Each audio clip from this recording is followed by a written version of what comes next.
ஓம்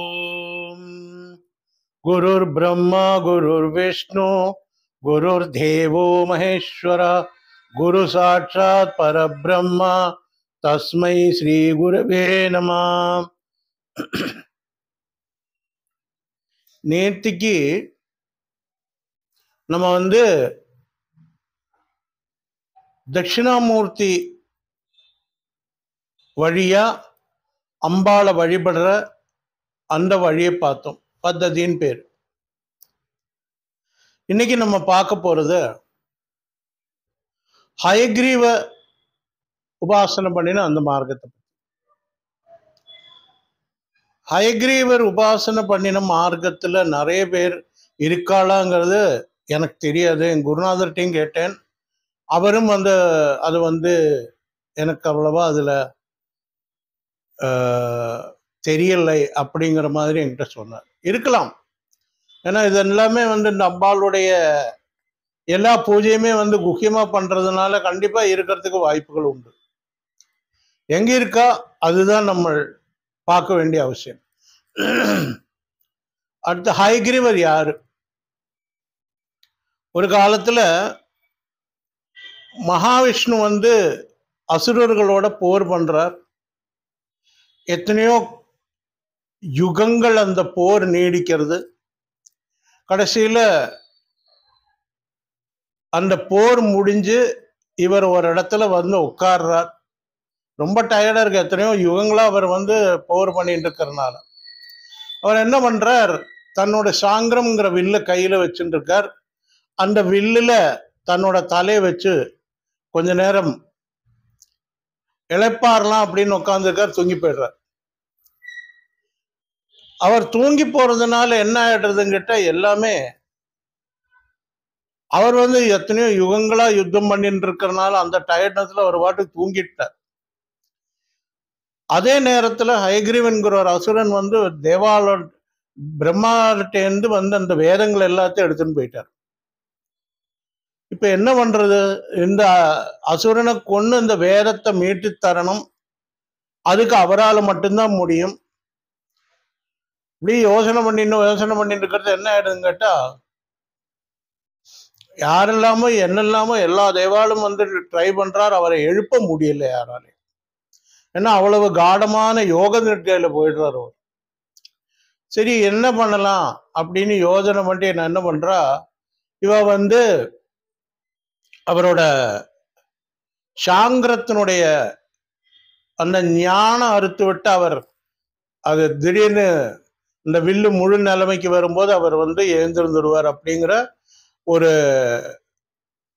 ஒரு டிசிஷனுக்கு அவ என்ன பண்றா, அந்த ஞானம் அறுத்து விடுறதுக்கு வேற ஏற்பாடு பண்றா.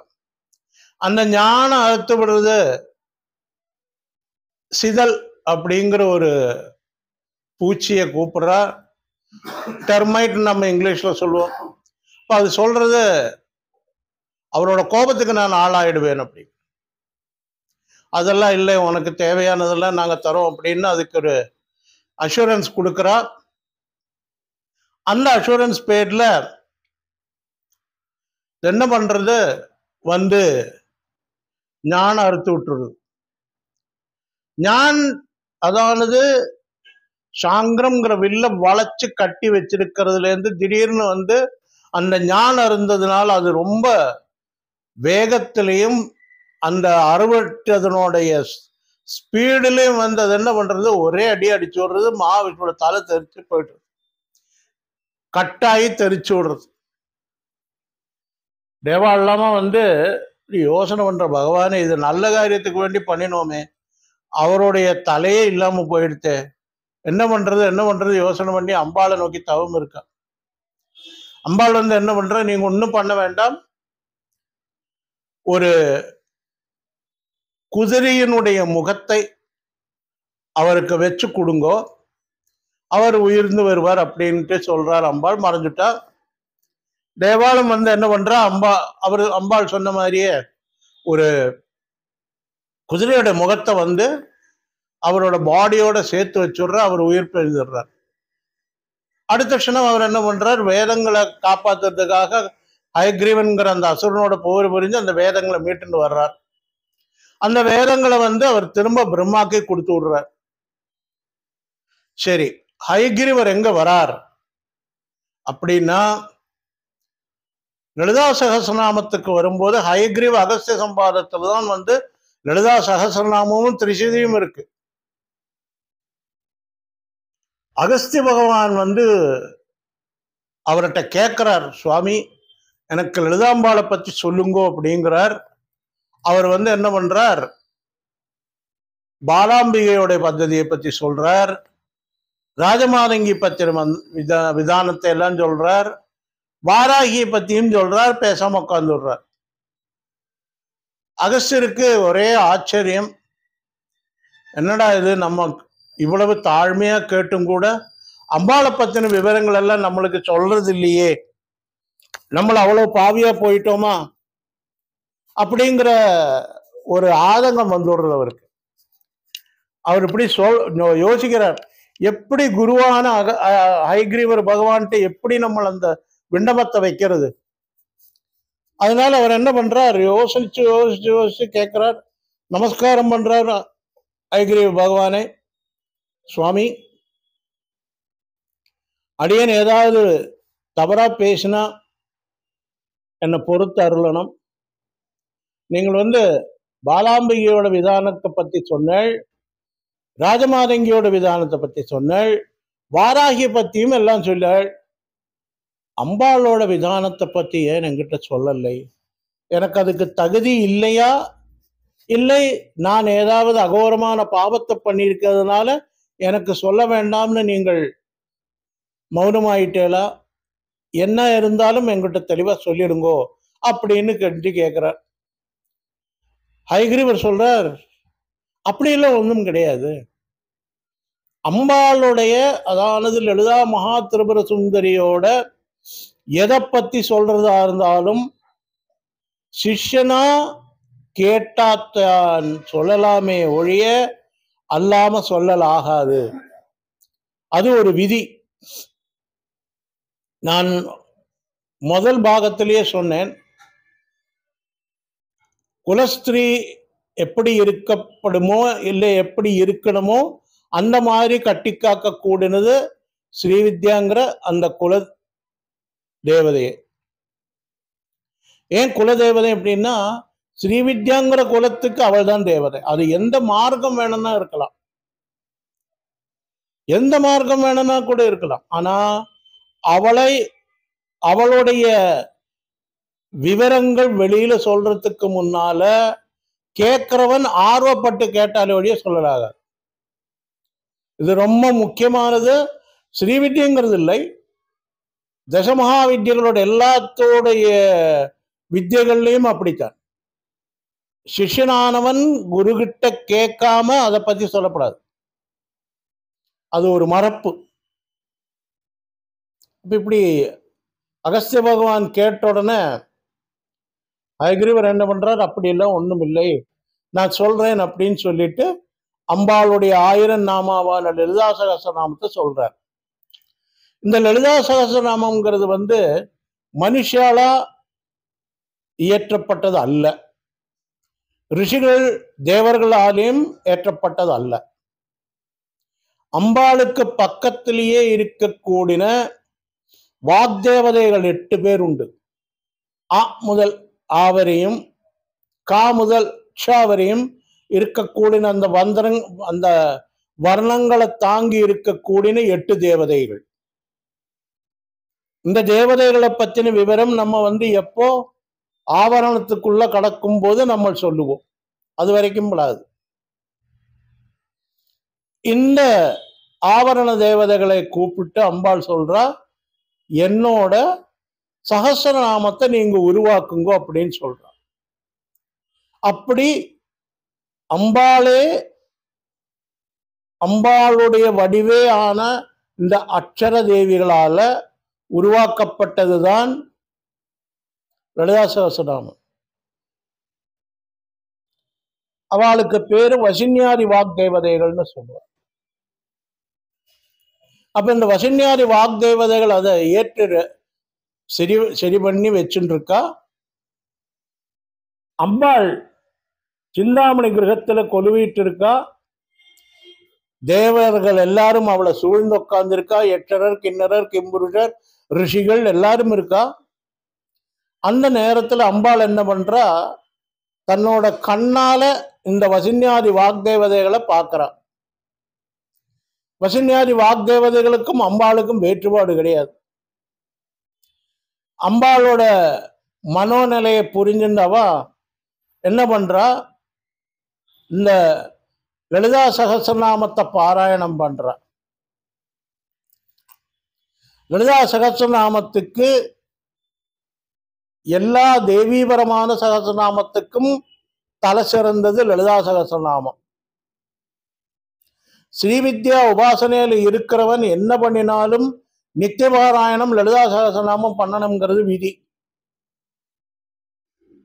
பண்ணியே ஆகணும். அந்த தேவதைக்கும் அவனுக்கும் உண்டான அந்த தொடர்புக்கு அது முக்கியம். அப்போ ஹயக்ரீவ பகவான் என்ன பண்றார், அகஸ்தியருக்கு லலிதா சகஸ்ரநாமத்தை முழுசும் சொல்றார். அதனோட உத்தர பாகத்துல அதனோட பலசுருதியும் சொல்றார். இத ஒவ்வொரு நாமாவளியா அர்த்தம் தெரியணும்னா என்னோட முதற் பதிவு லலிதா சகஸ்ரநாமம் தான். அதை போய் பார்த்தேன்னா உங்களுக்கு ஒவ்வொரு வார்த்தைக்கும் அர்த்தங்கள் தெரியும். உத்தர பாகத்துல அதனோட பலன புண்ணியம் என்ன அப்படிங்கிறதும் விரிவா நான் சொல்லியிருக்கேன். அடுத்த ஒரு சில நாளுக்கு அப்புறம் என்னோட மனசுல இருக்கிறது அதை இங்கிலீஷ்ல பண்ணலாம் அப்படின்னு இருக்கேன். அந்த அம்பிகையோட அருளும் குருநாதரோட அனுகிரகம் இருந்தால் அதை பண்ணுவேன் அப்படிங்கிற ஒரு இது மனசுல இருக்கு. சரி, நம்ம வருவோம். லலிதா சகஸ்ரநாமம் முழுவதும் அகஸ்தியர் கேட்டார். அப்படியும் அவருக்கு மனசுக்கு ஒரு நிறைவில்லை. அதானது சிலதெல்லாம் நம்ம பாராயணம் பண்ணும்போது மனசு நிறைஞ்சிருக்கும். ஆனா இவருக்கு அந்த மன நிறைவு இல்லை. அப்போ மறுபடியும் அவர் ஹயக்ரீவர் பகவானை நமஸ்காரம் பண்றார். நமஸ்காரம் பண்ணிட்டு கேட்கிறார், சுவாமி,